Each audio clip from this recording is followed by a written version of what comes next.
of the meeting. Can't do anything without it. All right, Planning and Zoning Board for October 12th, 2020. Sherry, would you call the roll? Yes, sir. Mr. Schmitz? I'm here. Mr. Horian? Here. Ms. Tornatore? Here. Mr. Jalaj? Here. Okay, Mr. Lilly is excused. Mr. Alder is excused. First item is approving the Planning and Zoning minutes of September 14th, 2020. Motion. Second. So approved.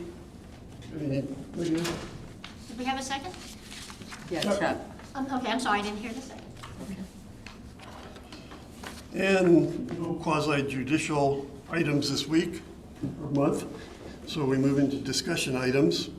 First discussion item being ordinance 2020-13, proposed amendment to Atlantic Avenue Estates, Daytona Beach Shores Development Agreement. Stuart? Mr. Chair. Sure now?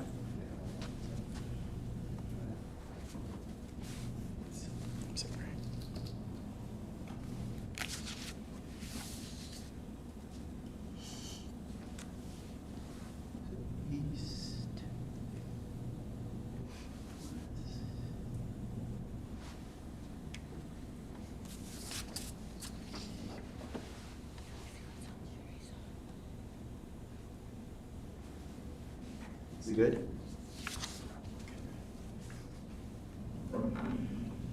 New technology. New technology. Can you hear me? I'm sorry. Good morning, Mr. Chair. For the record, my name is Stuart Cruz, City Planner with the City of Daytona Beach Shores. Live.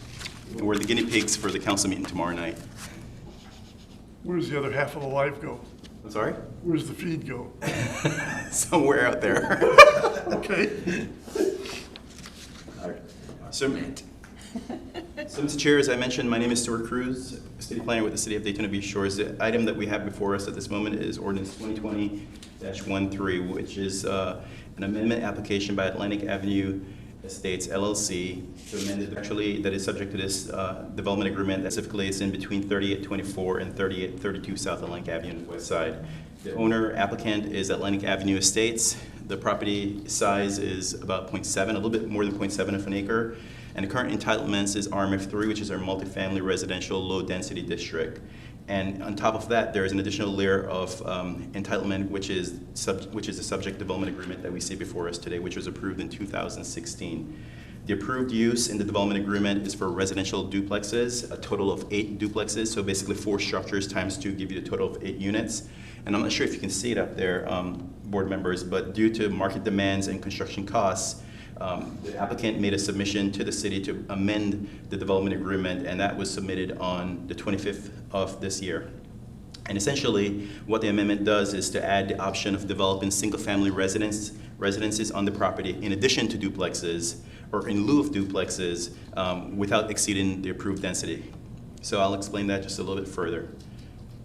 So if you look at this chart in terms of the substantive changes that are being proposed for this agreement, you'll see that everything in terms of the total number of units, the deviations, public benefits, duration of the development agreement, everything remains the same with the exception of the addition of the family single residential structure construction option. So in other words, if for some reason the developer cannot build a duplex, one of the 4 duplex structures, he or a future owner can in lieu build a single-family residential structure. So the number of units is not increasing. This has nothing to do with what we've discussed earlier this year in terms of increasing the number of units. So I just wanted to make that clear. The other thing I want to point out, board members, is that the single-family construction, if it does occur, will be subject to single-family residential standards, which is our RSF2 standards, and essentially those are the standards that are prevalent in that neighborhood. So in terms of the requirements, I have here pending due public notice, and the reason for that is because there's no requirements for the planning and zone hearings in terms of due public notice, but there are notices that are required under Section Chapter 15 of the city's land development code with regards to city council meetings. So I have penned in there, but I was made to understand that letters were indeed sent out to notify the neighbors of this particular meeting. So I just have penned in there as a placeholder. But in terms of consistency with Chapter 15 of the development agreement standards in the code, in terms of consistency with the comp plan and the rest of the land development code, all of those have been met and satisfied. All the requisite staff have reviewed this proposed amendment, including legal and, of course, public works and community services. Can I ask a question? Yes, on sir. that? So when you send the public notices, did you send it up, you could send it to not, So I apologize if I created any confusion by by making that statement, but essentially, so what the code does require is that there are public notices that are sent out and a legal ad that's publicized in the paper for the city council hearings. And those requirements include the mailing out of letters at least 15 days prior to the first hearing, meaning the first city council hearing, to all the property owners within 200 feet. So and it's not the city that does this mail out and has the legal obligation for the due public notice requirements. It's actually the applicant. So the applicant went online to the Volusia Property Appraiser's website and essentially found all the property owners within 200 feet of the property and mailed out a letter saying that there's a hearing today and later on this month and next month as well regarding the subject amendment. And the developer also placed an ad in the News Journal as well. So hopefully I clarified that. thank you. So this is an aerial view of the South Atlantic Avenue. It's a better view of the property, street view from South Atlantic Avenue. You can see there's a bus stop, a hydrant, and some other improvements in the property right away. So this is the concept plan of what is approved currently. The property is a through property, so that means on the east side you see South Atlantic Avenue, and on the west side you see Cardinal Boulevard. And currently, what the property is approved for are 8 duplexes. So essentially, because a duplex has 2 units, obviously, there's 4 structures that theoretically can go on this property. And the blue outline, these blue boxes that you see, are the layout plans that have been approved conceptually for this site. So you have 4 duplex structures, which give you a total of 8 units. And you can see it right down here in the lower left, lower right. So the impact of this amendment essentially is to give the developer the flexibility to, instead of just building duplexes, to do single-family homes as well, single-family residences. And so this is just an impact scenario that has been conveyed to the property, to the city, because of construction costs and because of demand. What the property owner and developer has told us is that more than likely the duplexes will survive and will be able to meet the demand on the South Atlantic portion of the property.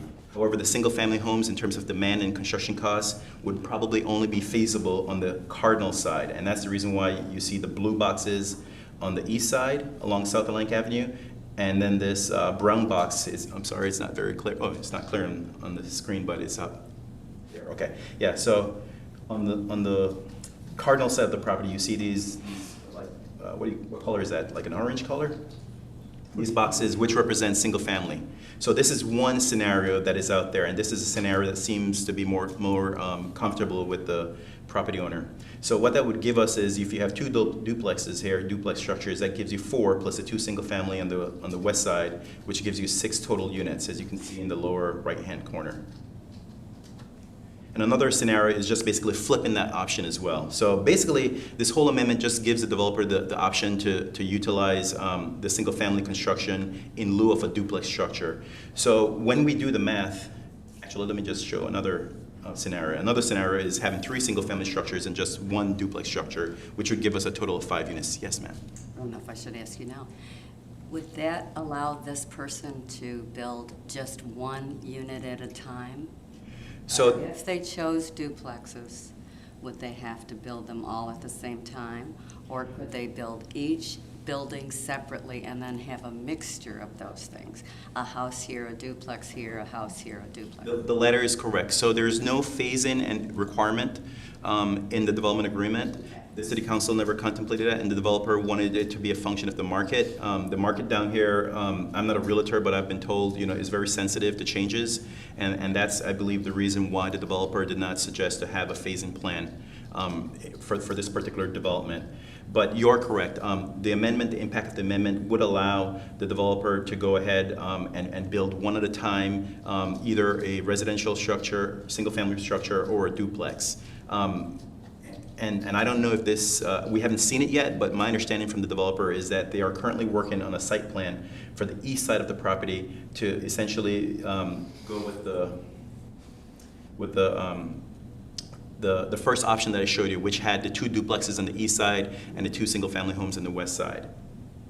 But of course, nothing is set in stone. The subject of this amendment is to just give the developer the option to build single-family in lieu of the duplexes, or a combination thereof. But the number of units will not go beyond 8, which is already approved. So theoretically, we could have 4 single units also? Yes, theoretically we can have 4 single-family units on the structure, on the property. Or a duplex and a family, a duplex and a family. Doesn't Correct. have to be. Correct. So the next steps are 2 city council hearings, which would be on October 27th and November 10th of this year at 6 p.m. And at some point in time, there's going to be a site plan review, at least for the duplexes. The duplexes are required to undergo a site plan review. And then, of course, there's a city and non-city permit review process that has to be undergone as well. And then thereafter, there's going to be construction. So I have down here in the bottom that the development agreement period is 30 years still. You know, that is not the subject of this amendment proposal.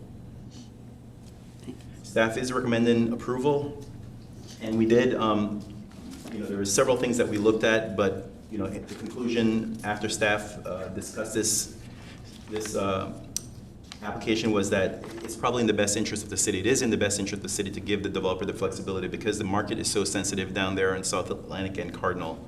And so this property was once in Volusia County. It annexed into Daytona Beach Shores, I believe in 2015, 2016, and it annexed into the shores specifically for development purposes, whether it was single-family, duplexes, or whatever. And you may recall that there was another effort by the developer in the past to kind of improve the entitlements, but that didn't work out. But the developer has all intentions, from what I've been told, to develop this property at some point in time. And so to summarize, staff believes that this is in the best interest of the city, and we are recommending approval as presented. If there's any questions, I'll be happy to take those. I thought there was going to be a team from the developer side today, but apparently that's... And depending on your mix and stuff, I mean, how do you see curb cut and driveways and everything? When it was duplexes, I thought it was going to be mostly a single point off A1A and a single point off Cardinal. If I got single-family residences, am I going to somehow go that way and then funnel, or am I going to have 2 curb cuts? Okay, so we know that this development agreement amendment is not looking at the details that are typically addressed during site plan, but the conceptual plan that is on the books right now that's approved, show the duplexes, the 4 duplex structures, and what was approved by the council were basically along Atlantic Avenue, 4 curb cuts, and along Cardinal Boulevard, 4 curb cuts. Now, what I did was, for presentation purposes, when I came up with the alternatives, I basically just threw an overlay on top of this. But whenever there's a site plan or a permitting review done, the duplex scenario will probably stay the same, but in terms of curb cuts. But for single family, the city requirements is essentially 1 curb cut. So on the west side where you see Cardinal Boulevard, you're probably going to see just 1 curb cut for each single family structure. And if we're flipped, like in this scenario here, along A1A, you're probably going to see just 1 curb cut as well for each single-family unit. Okay. I know that. If you go to, seems to me it's going to be really hard to squeeze any size of a single-family residence in its little box. Actually, I would beg to differ. The single-family standards that we have here in Daytona Beach Shores is the minimum lot size of lots that you see here are 7,500 square feet. Okay, and that allows enough backyard and everything? Oh, yeah. So what you see here basically is a setback of 30 feet to the front, 25 to the rear, and 10 on both sides. I didn't want to get into the details of that because that's more site planning and whatnot. It is, but if we approve this, then eventually the site plan is going to come here and Correct. I didn't want to see this Correct, and that's the reason why I mentioned earlier that if single-family homes are indeed developed on this property, in whichever one of these boxes, these interior lots that you see here, they will conform to the RSF2 or single-family residential zoning district regulations. So any new single-family construction that you see in Daytona Beach Shores, the setbacks and the requirements in the RSF2 district will be the same for these specific lots that you see, interior lots that you see here. So it will be a reflection Right now is approving they can do this. that they can do a single-family, correct? You know, Idiosyncrasy. If you approve it and find out it's going to sit on Right, 5,000 square foot, that would be kind of, Yeah. Yeah. The city's code. I'd want to approve it and then Well, not for all single families, because there's another single-family district which actually, instead of 7,500 square feet, requires 8,000 square feet, and then, as you described. Any further questions for staff? public notice. Do we know when those notices already came out? Correct. And when I was doing my staff report and when I was doing my presentation, I was like, should I put this in? Because I know it could create confusion. Hearing in front of the Planning and Zoning Board. The code does not require due public and as a result, the code does not require public hearing requirements for the Planning and Zoning Board because the code doesn't require planning and zoning hearing when it comes to development agreements. This is something that was requested by the City Council and the City Manager as a courtesy to the Planning and Zoning Board. However, when that direction was given to staff, there wasn't any code change to say for the Planning and Zoning Board courtesy hearing that there should be a public notice requirement that should be adhered to by either staff or, meaning the city, or the developer. And so I think that's part of the issue why you don't see more people here, but I think another part of the issue is that the letter that was sent out to the neighbors specifically said the number of units are not increasing, and that was a big concern that the residents had. The residents had an issue with the number of units doubling from 8 units per acre to 16 units per, I'm sorry, not 8 units per acre, 8 units on the site to 16 units on the site. And the other issue was that the complexion of the characteristics of the development would have changed, meaning from duplexes going to apartments. And those were the two concerns that the neighbors had. So that I believe is a combination of both, but I can't say for sure why we don't have more folks here. Okay. Last time, I remember one of the big discussions by at least a couple of the neighbors hit the zoning so he could sell the thing. And I noticed driving by it, it's still for sale. So again, are we just kind of doing this for the future? The same argument they had the last time. Sure, and I don't want to get into what the intentions are of the developer because I'm not the developer and the developer has only conveyed what he's conveyed. With this, staff did make a consideration to that conversation that was made in the past, but staff feels that if this is going to give the developer the flexibility to develop the property or even quote unquote sell the property to someone who will develop the property in the long run, we think it's in the best interest of the city to make that happen instead of having a vacant piece of property there for the next 20, 30 years. Any further questions, Council? Was the audience addressed? And My name is Gary Copeland, Koplan, and I own 38. Let me be clear. I have no problem with renting that property or building that property and renting it. How can I? I'm renting mine. You can't curse me. What I'm concerned about, and he had it up there a minute ago, you said they would be built within 5 feet of the property line? 10 feet. Beg your pardon? 10 feet, he said on the sides. Oh, I thought it was 5 feet. Well, that was one of my concerns because, mine's a one-level duplex, and you're going to put up a building, I'm going to be in the shadow. And that happened to me once before, and that's the reason I even went to see Mr. Cruz about it. In a different state, they put this building up next to where I had 4 rentals. And I had a rough time keeping that thing rented. It was always dark. Put a building up within 5 or 10 feet of another one. Of course, mine's one level. So that was the main thing I came down here for, is I wanted to see this layout here because I hadn't seen that. And only other thing I've had problem with in the past is garbage.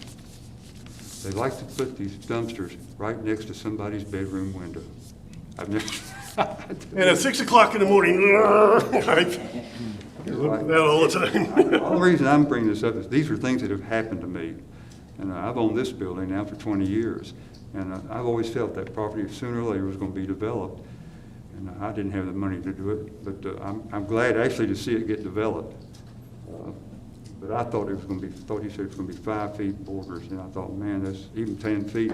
That's what worries me, is where the taller buildings are gonna be. And we talk different terminology here. To me, a duplex is 2 families, one here, one there. But you're counting these buildings as individual duplexes. If so, that's the Can you max. speak into the mic? I'm sorry. I'm sorry. I could take this off you here. My understanding is, when you talk about these duplexes, wherever they went, you're talking about 2 families in each building, each duplex, right? Okay, so really you're only talking about 4 duplexes, with 8, which would be, but say, Yeah, can you, I'm sorry. I'm sorry. Just a point of order, Mr. Chair, can you direct the comments to the board, and then if the chairman wants me to respond, then I'll respond whenever you're done. Okay. Thank you. Apologize for formalities. Anyway, it doesn't make any difference, because I didn't understand exactly what you were calling a duplex and what I called a duplex. So I just felt like I needed to come down and see what was going on, because it's my property. I've owned it for a long time, and I'm kind of glad in one respect, because nobody took care of this property this man had. And I guess I'll tell you who went out there and trimmed it all the time. Me. Because it encroaches. And of course, the law is I can't make him do it, but I can do it. So we've kept it up, kept that stuff, his growth off our property for 20 years now. So I'm glad. Please come in and get me off the hook here. But I was concerned about where those buildings were going to be and what size. Because this is the first I've heard about anything but a duplex. That's the only reason I came. I'm not objecting to what the man wants to do. I have no problem with it at all. He can cut me in, that'd be fine. Okay, thank you. Anything else? No questions? Thank you very much. I appreciate you all coming tonight. All right, do we have any? I move to recommend the approval of the ordinance 2020-13 following, as presented. I'll second. Sherry, would you take the roll? You want, all in favor, or you want them separate? All in favor? Aye. No opposed. All right, our next item is ordinance 2020-15, removal of background check requirement for fortune tellers, palmists, etc. And we have Stuart again. I apologize. We're living in some crazy times right now. No. I have a mother-in-law who's in remission from cancer, so I just gotta be careful.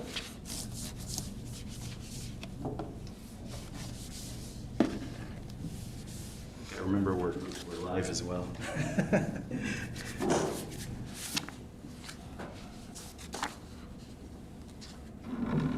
Similar occupations. So just a quick background, board members, as you probably know, any new business, any new occupation that comes into the city of Daytona Beach Shores, and whenever there's a business transfer here in Daytona Beach Shores, those processes are subject to what's called a certificate of use review. And a certificate of use review is essentially just an analysis by staff to ensure that the use is consistent with the zoning and that the parking standards relative to the intensity of this use are consistent with the city's land development code. However, under section 14-61.1 subsection M, a background check is also required for fortune tellers, palmists, and similar occupations in conjunction with the issuance of their certificate of use. To staff's understanding, there is no legal requirement for a background check with regards to these occupations, fortune tellers, palmists, etc.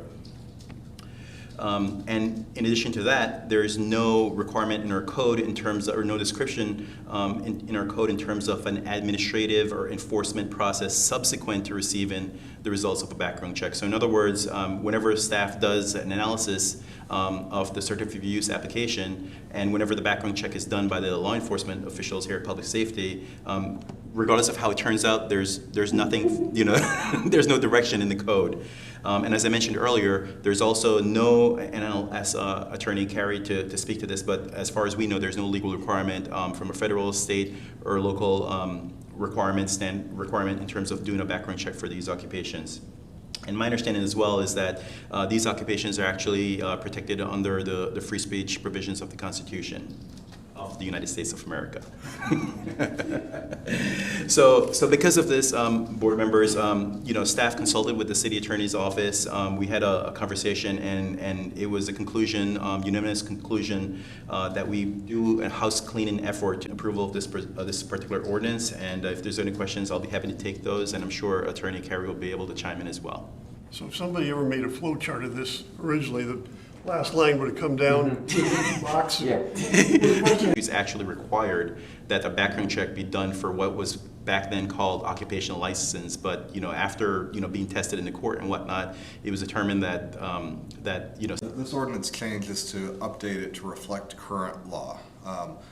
When the court decisions were made that found that this sort of activity was free speech, and therefore you have to do it in the least restrictive means, and you have to have a compelling government interest to do so, and there's really no compelling government interest to require a background check for somebody who's a fortune teller. So we're just trying to keep this requirement in line with the current legal scenario. Can you give us an example of what et cetera would be? So they're called spiritualists, card readers. There's a whole bunch of different, anything to do with the nun. I don't know how to say it. I'm apologize. Maybe you could do a better job than I can. But a different realm, a different dimension. Let's put it that way. If you ever watched the show Cheers, remember Madam what was her name? It was kind of a recurring character. Carla went to the spiritualist who was, spoke in the spooky voice. And All right, any other questions from council or board? Looks like it's just a cleanup. Yeah. Correct. And just one last thing I just wanted to mention was that essentially, these occupations, cities have and governments have treated them as entertainment purposes. You don't go there.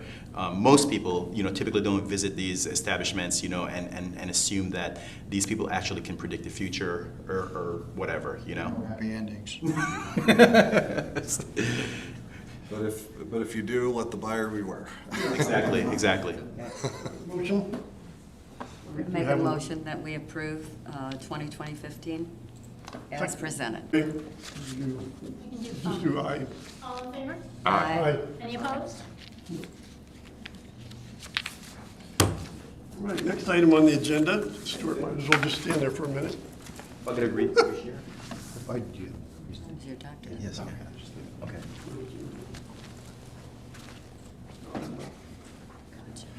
Okay, next item is ordinance 2020-16 having to do with off-street parking. Stuart. Very interesting. Thank you, Mr. Chair, board members. Again, this is Stuart with the City of Daytona Beach Shores. The ordinance that we have before us is 2020-16, and the subject of this is shared off-street parking requirements. And I'll try to not sound like a planner. But just a quick background on our off-street parking requirements. So essentially, whenever there's a use or development or redevelopment here in Daytona Beach Shores, whatever the use is, there's a requirement in our city's code for that development use or whatever have you to provide enough off-street parking. As you know, on-street parking here in Daytona Beach Shores, at least in Atlantic and the major thoroughfares, are prohibited. We do allow off-street parking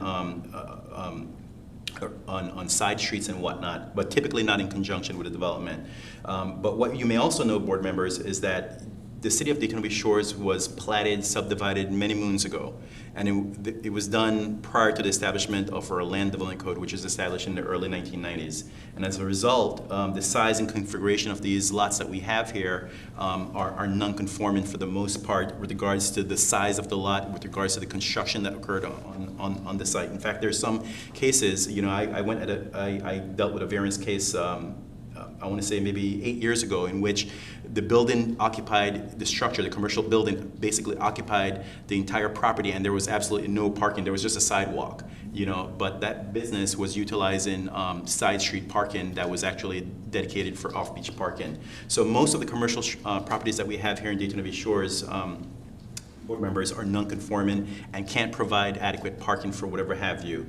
As a result, when it comes to commercial businesses, a lot of new businesses have attempted to come into the shores, and existing businesses have or at all because the properties are non-conforming, and as a result, they couldn't provide adequate parking on site.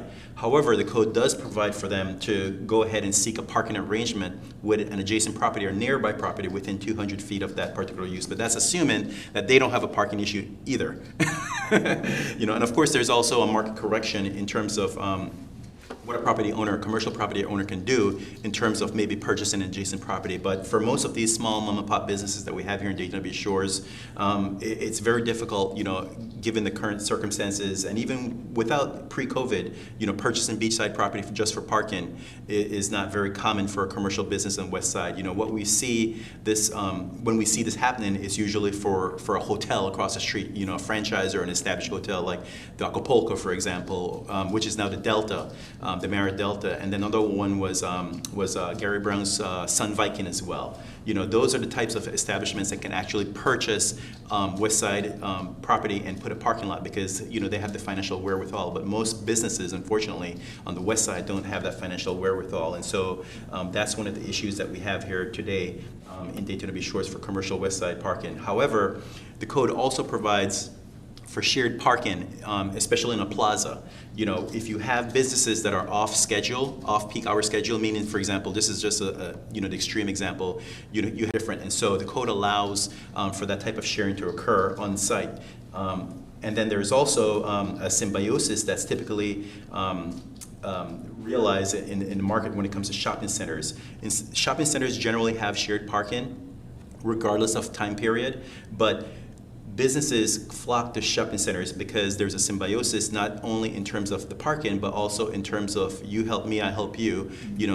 It's called in planning. It's called internal capture. So whenever a user or a customer goes to a shopping plaza, they just don't go there for the breakfast necessarily. They would also go there for another use or another business that's there. It's called internal capture. And so there's a mathematical formula that engineers use and planners use to basically reduce the overall demand for parking in shopping centers, when it comes to shopping plazas. We don't have that here in Daytona Beach Shores where there's an overlap in terms of use or peak hour usage. We do have it, as I mentioned, for off-peak hours, and that's essentially what this ordinance is of calculating parking for businesses within shopping centers. And I have some other things in the presentation, and I'm not going to go over them in detail, but essentially, the strategic goal, the strategic plan that was adopted by the city early last year by the city council, essentially it furthers this type of effort in terms of encouraging west side development, in terms of removing legislative obstacles for redevelopment. So what this ordinance does, it does three things. The first is it provides or amends the definition for shopping center consistent. So streamlines it with the existing definition for shopping center that's in Chapter 6 of our code, which is our sign code. The sign code basically says a shopping center has 4 businesses or more, and our city's shopping center definition doesn't have that. So what this particular First Amendment does is it makes it consistent, internal consistencies, essentially. The next one it does is it streamlines the combination off-street parking for off-peak hours. There's multiple references in the code with regards to a combination off-street parking for uses that are off-peak hours, and so what we're doing is we're eliminating those references and just putting it in one area of the parking standards. But the most important thing that this does, board members, is that it creates an additional method to create parking in shopping centers for businesses that share peak hours.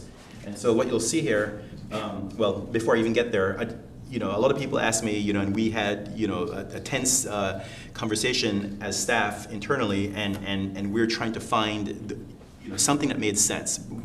We're trying to give the businesses flexibility, shopping centers flexibility, but at the same time, we don't want to open up the floodgates and make things worse.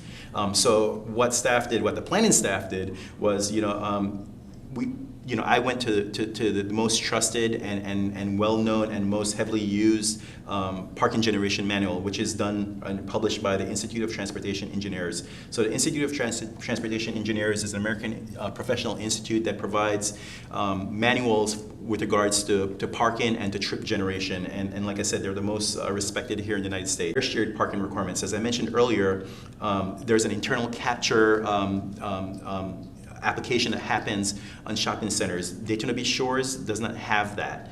And all these other cities that I reviewed, all the way from Ormond down to Ponce Inlet, they have that. Even Port Orange has that. And so those are the bases for the proposed amendments. And what the proposed amendment is, in terms of the additional method for do is instead of, right now, the way we calculate parking demand or parking required for a shopping center is we look at the parking and we calculate the parking for each business within that shopping center, and then we come up with a total amount for the entire shopping center. What we've noticed based on our ITE, Institute of Transportation Engineers research, and the city of Port Orange and some other cities around here, what they do is they just use a general formula, which is more or less 250 square feet. You divide that into the gross floor area of the entire shopping plaza. So that is what staff has agreed to do, and we don't think that it will be detrimental to the city and to the businesses, and most importantly to the residents of Daytona Beach Shores, because we've added in 2 provisions. So what we're saying here is that you cannot utilize that formula where you have the total gross floor area of the shopping center and you just divide it by 250 square feet unless the total restaurant gross floor area does not exceed 50% of the gross floor area of the shopping center. And the reason why we're saying this and where we threw this in there is because when you have a shopping center having more restaurants than 50%, the complexion of the shopping center is not really a traditional shopping center in terms of a mixed use. It's now becoming one use. It's now becoming a restaurant hub. And we all know that restaurants generate a lot of parking, at least pre-COVID. Now a lot of people are going to takeout, delivery, and other things. Because of COVID, and we anticipate this is going to stay like this for a while, and most transportation planners and engineers are anticipating it's going to stay here for a while, stay like that for a while, but eventually in the next 1.5 to 2 years, we're anticipating that things will get back to normal in terms of the high parking demand, in terms of people going out for dining or whatever have you, and that's the reason why we put the threshold there, because it's almost like a fail-safe. We don't want things to get out of hand. Even though we're utilizing the ITE and other, looking at other jurisdictions, we know that at times here in Daytona Beach Shores, you have special events where things can just go massive. But traditionally, parking standards, and this is this parking standard that we have here in Daytona Beach Shores currently in the books, is they look at the worst case scenario. And that's the reason why you drive by malls and sometimes some shopping centers, and there's so much parking, it's unbelievable. There's a lot of asphalt there, and maybe once or twice a year, those parking spaces are actually utilized. So, Mr. Chair, there's a question.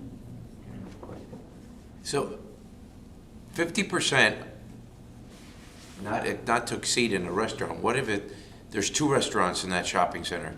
I'm thinking of Millie's and the pizza place. That's more than 50%. So how does that apply? Because when you say things, I try to vision where we are, and I started looking at which shopping center. So that's 2 restaurants.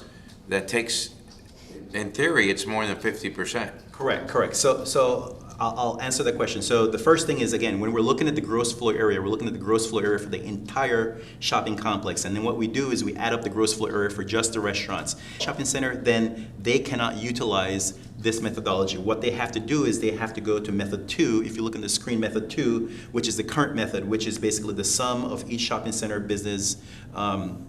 That's how we determine the required parking. So in other words, they get to choose one of these 2 methods. But the method that they choose is the one that will have the less impact on the community. Does that make sense? So both the pizza place and Millie's would have to agree to choose one of these methods? It's going to do determination. So say the pizza place relocates. Say they close. It seems like the gross floor area for that plaza would exceed 50%.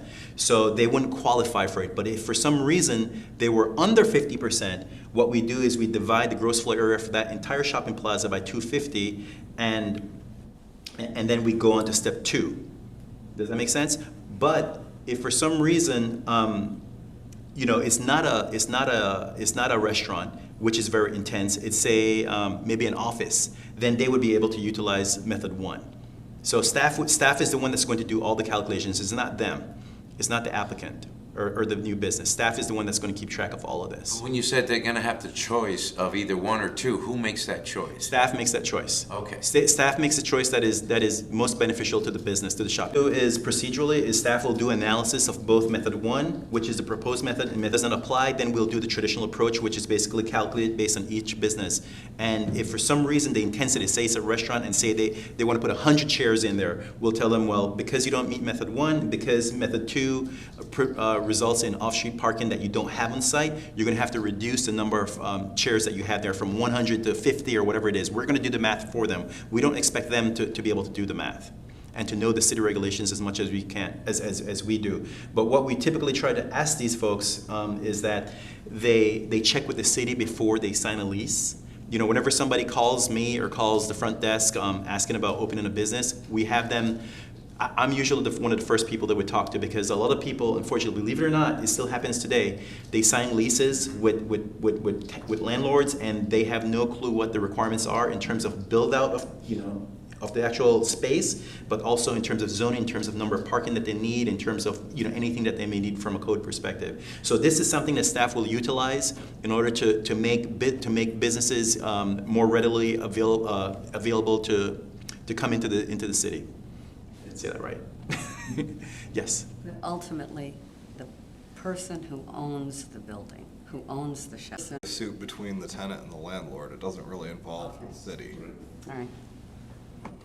Correct. So the other fail-safe that we have in method 1, and I apologize for the explanation. Parking has always not been fail-safe. Is that whenever the number of parking spaces are determined based on this method, where you calculate the gross floor area of the shopping center, you divide it by 250 square feet.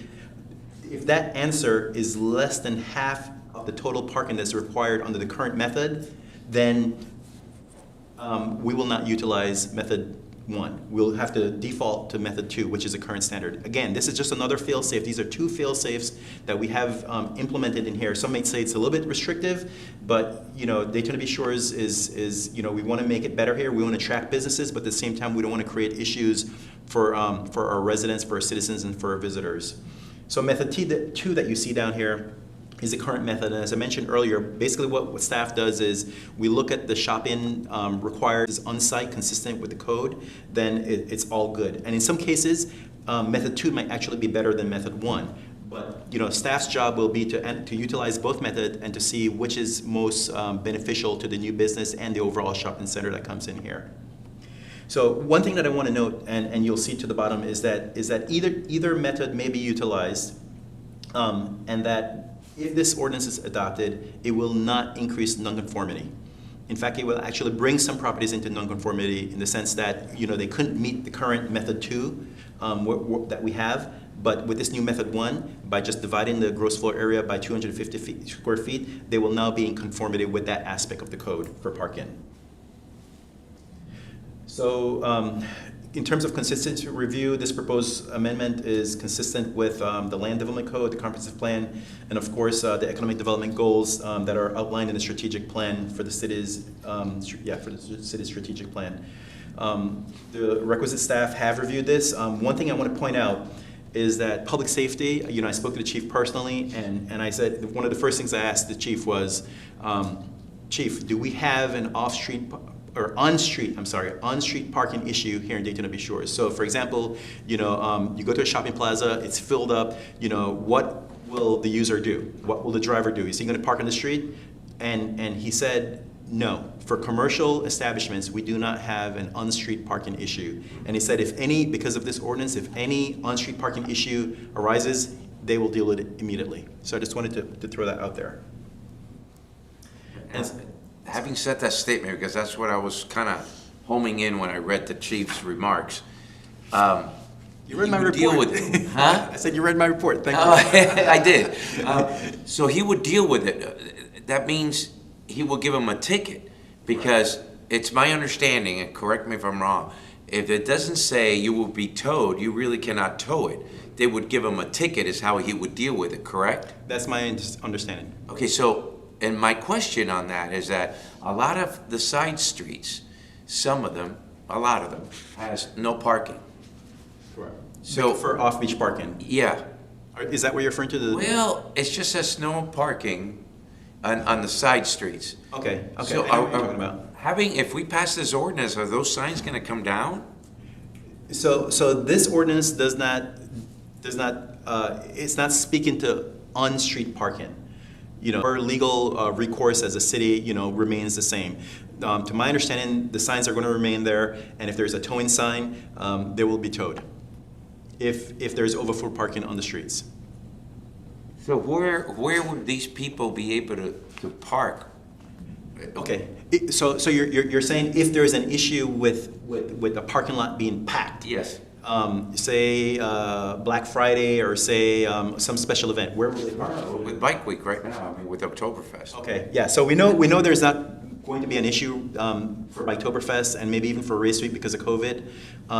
But if there is a situation, you know, and I didn't put it in the staff report, you know, the staff, you may have seen, I'm sorry, in the presentation, but you may have seen in the staff report that there are decisions that a driver makes. You know, there's a myriad of decisions. You know, the first one, I believe, and I don't have it in front of me, is for them to basically just wait there. Wait there until an empty space becomes available. Another one is to just go and come back later. Another one is to just go to a different destination. Another one is to go home and come back another time using a ride-hailing service such as Uber or Lyft or whatever have you. Another one, of course, is to park legally.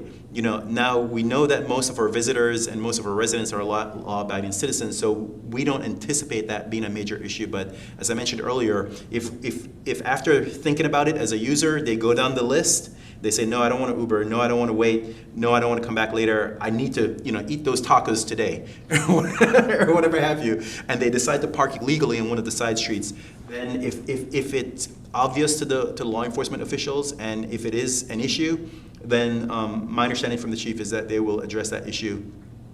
Can I interject here just to clarify something? The requirement for the sign for tow legally, the chief has authority to have the vehicle towed by ordinance. Now, whether they will tow or ticket is a law enforcement determination. Typically, I think they only tow if something is, you know, provides a danger to public safety. You know, if they're parked in front of a hydrant, they might tow them, or if they're blocking access to a street or something like that. But I did want to just clarify that the you know, section 22-22 of the code allows the chief to tow under a lot of different circumstances, and such as a vehicle's left unattended on a bridge, a vehicle's on a street and it's disabled, a vehicle is not in proper condition to be driven, and then number 4 is when a vehicle is parked, stopped, or standing in violation of any city ordinance or state traffic control law. So the chief does have the authority to tow regardless of a sign. I got that information from a couple of police officers, and they said, no, if it, you know, That may be their policy. Yeah. That may be an internal policy, but the ordinance gives them authority. Understood. Thanks, John.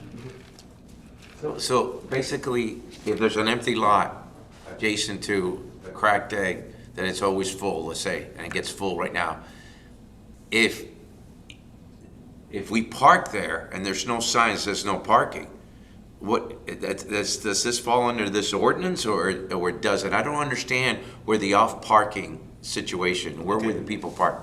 So off-street parking is basically parking that doesn't occur in the street and is a general requirement for any development or any use on a property. So when I say off-street parking, that's what I'm referring to, that required off-street parking. You know, a business comes with a certain amount of parking spaces that are provided on site for what's called required off-street parking.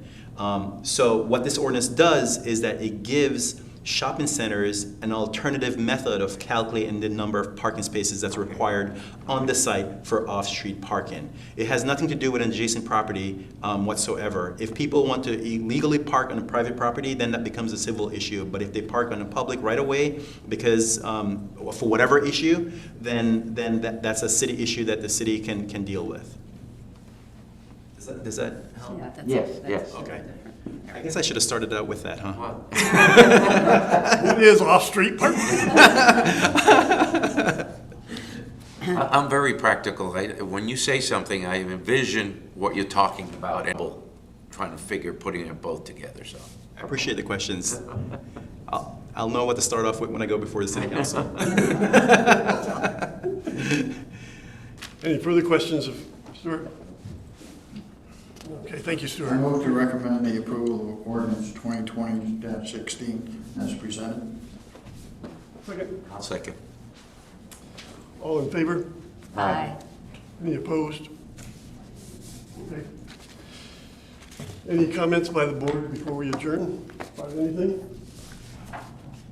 Thank you, Stuart. You got something? Stuart wants to say. I do have a question. This is more for John. John, are we still working on the training Yeah, timeline? yeah, I was actually going to. Okay, I'm sorry. No, it's okay. I was gonna ask, do we want to do that as part of the regular meeting in November? Is that something the board would be interested in? From a status perspective, I don't have anything for the agenda for November, so November may be possible. I think it's up to the chair and the board. Right. To refresh our training, in terms of quasi-judicial land use and ethical challenges that the board would typically encounter. It's all right with me. What about the rest of the board? Well, I would, Well, and as much as we've had it many times, right? Do we need to go? I mean, you're not going to be required to attend. Okay. It's something we put on for your convenience and for your edification, and it may be helpful to some board members if you feel like you can't, or, I mean, if you Right. can't or won't be here, you won't be What? here. I know that there are some alternates who have never done that training, but they're not here today. But I know that there are alternates who have never done the training, or at least haven't done it in a while. But we kind of need a decision today because it has to be noticed for the meeting agenda for next month if we're going to do it. We should have one. Okay with it? that's good. I had one last question, if you don't mind, I'm sorry. I forgot to ask you, Stuart, on the financial impact statement on the first issue, it said the city would receive a total of $10,000 for the complete development of this property. Per development agreement, these funds will be used towards beach access maintenance. I didn't realize, I thought it was county that had that. I didn't realize that city had beach access. And how is that going to, is that funding coming in, the $10,000 before they start construction or after they So, is it appropriate for me to respond, John? Now that we As a result of but if you want to answer the question. Sure. So here in Daytona Beach Shores and on Long Beach, the beach access, dedication of public beach access, so Palma Bella, Bella Vista, wherever, wherever there's a pedestrian, usually it's a 7 to 10 foot wide walkway. The Michi Towers. Those are dedicated for public use, and it's either the city or the property owner that maintains that beach access. So what you saw in that particular, I think it was ordinance 2020-13, the development agreement amendment, what you saw there is something that was in the agreement that was approved in 2016 that basically states that for every duplex that's built, whenever it's CO'd, the developer will make a contribution to the city of $2,500. And so when you add that, 2,500 times 4, you get 10,000 total when it's built out. And the money could be used for either the maintenance of those beach access, because as you know, whenever there's a storm, sometimes high tide, depending on the nature and the way the pedestrian beach ramp is, there's damage. And those things are pretty costly. They range anywhere from 45 grand to 75 grand, believe it or not. And so to maintain them is very, very costly. And so when we were negotiating the development agreement in 2015-16, that's one of the incentives or public benefit that was proposed by the developer. Every development agreement has to have a public benefit, and that's one of them that they decided to throw in there. And so the money doesn't necessarily have to be used towards the maintenance of the beach access. It could also be used for this wonderful rec center, commercial center that we have here. And I believe there's a third option as well. Does that clarify? Yeah, I thought we were gonna, and I forgot to bring it up during the first one. I'm sorry. Yeah, so to get back to Thank you for the clarification. No problem. So a lot of people think that all of them are actually ours. We have one cement sidewalk, then the city takes over on the. Well, you see, that's what I wanted clarification because.